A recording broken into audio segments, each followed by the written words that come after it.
To jama'a barkanmu da warhaka, barkanmu da sake kasancewa da ku a cikin shirin namu. A yau mun kawo muku wasu abubuwan mamaki a wasu kasashen da suke faruwa.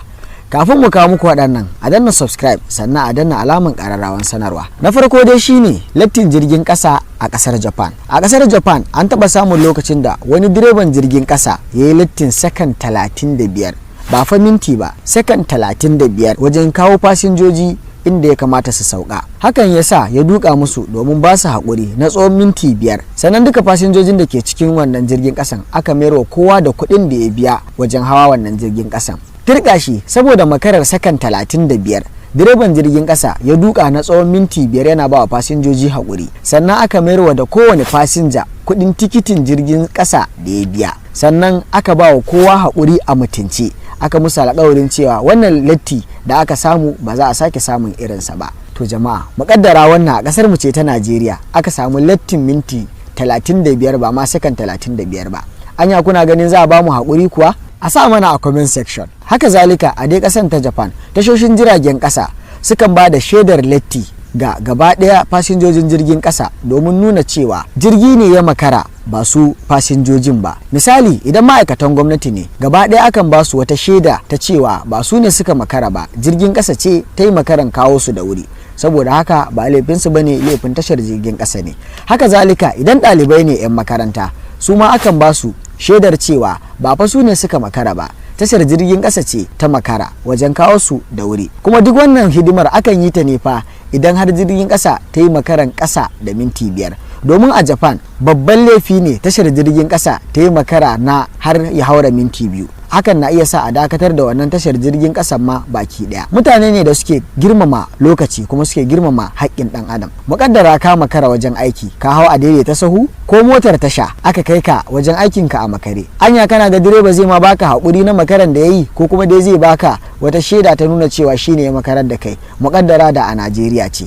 Shi ma da a sa mana a comment section. Har ila yau kasar ta Japan ta kafa tarihin yin zirga-zirgar jiragen sama na shekara 30, ware tsawon shekara 30 ba tare da jakar kowane fasinja guda ɗaya ta bata ba. Wannan ya faru ne saboda tsananin taka tsantsan da ma'aikatan jiragen ƙasa suke yi da kuma tsabar amana da ke tsakanin mutane. Mutum bai zai ɗauki jakar da ba tashi ba, sannan idan mutum ya ɗauki jakar da ba tashi ba sai ya gane daga baya yakan dawo da ita ne, kuma akan yi bincike wajen mayarwa kowane mai jaka jakarsa idan ma irin haka ta faru. To hakan yasa suka kafa tarihin yin shekara 30 ba tare da wani fasinja ya koka batar jakarsa kuma ba a samu ta ba. Wannan babban abu ne a ƙasar Japan. Muƙaddara a ƙasar mu ta Najeriya ce, anya kuna ga zai yiwu a shekara ɗaya ana zirga-zirgar ababen hawa ko a tashar motoci ko a na jiragen sama ba tare da jaka ko wani abu ya bata ba? To a dai sa mana a comment section. Na gaba a lissafin mu shine kasar Koriya ta Kudu. Kasar Koriya ta Kudu ta taba sa dokar kayyade haihuwa a kasar. Hakan yasa aka samu karancin ɗalibai yara a kasar. Makarantun kasar suna dab da kullewa saboda rashin ɗalibai. Hakan yasa kasar saboda damuwa da ilimi da harkar ci gaban kasa ta sa ake bi ƙauyuka da kuma cikin garuruwa domin zakulo iyaye manya waɗanda suke da shekaru ba su yi karatun boko ba.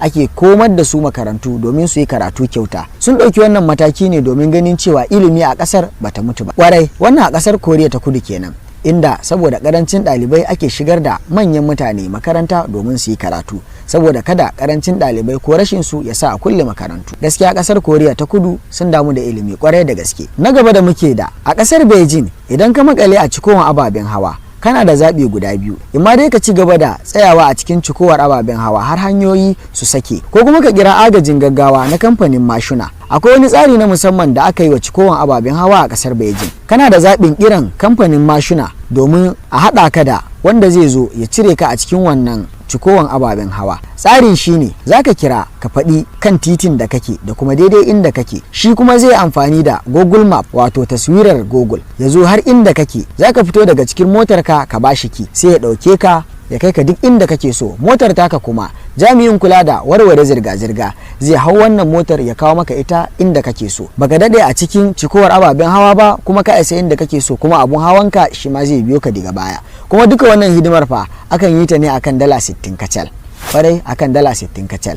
Idan ka makale a cikowar ababen hawa za ka kira a zo da babur a ɗauke ka a kai ka duk inda kake so, sannan a shigo motarka a tuƙo ma ita a kawo maka ita duk inda kake so akan dala 60 kacal. Na gaba da muke da shi shine wata mata jaruma wacce ta yi wani abun mamaki a jihar Seattle da ke Amurka. Wannan mata sunanta Edith Mesfield, wadda ta kita sayar da gidanta duk da an taya mata wannan gidan dalar Amurka miliyan 1. Darajar gidan nata bai wuce dalar Amurka 750 ba, amma ta kita sayarwa wani kamfanin kere-kere da ya siya wasu filaye da ke gefen hagu da dama na gidan nata. Kamfanin ya siya wasu manyan filaye guda biyu da ke gefe da gefen gidanta, inda za su gina wani kamfani, yayin da aka yi wa matar manya-manyan tayi, amma ta ce ina ita gidanta ba na sayarwa ba ne. Wannan mata ta samu karramawa da kuma zamowa alamar ƙwarin gwiwa da jajircewa wa 'yan Amerika da ma 'yan Seattle baki ɗaya. Ƙarshe dai wannan mata bata sayar da gidanta ba, sannan bayan an gina wannan kamfani, ita karan kanta kamfanin sai da ta yi taron karramawa wa ita wannan mata domin nuna jajircewa da ta yi wajen ƙin sayar da gidanta a rusa a gina kamfani. Wannan mata an haife ta ranar 21 ga watan Agustan 1921, yayin da ta mutu a ranar 15 ga watan Jun shekara ta 2008, shekara 2 kenan bayan ta ki sayar da wannan gidan nata. Tirkashi, makaddara kana da gidan da bai wuce naira 500,000 ba, sai wata kamfani ta zo ta matayin naira miliyan 1. Za ka iya sayarwa kuwa ko dai ba za ka sayar ba? A sa mana a comment section. Kar a manta a danna alaman ƙararrawar sanarwa, sannan a danna mana subscribe. Mun gode.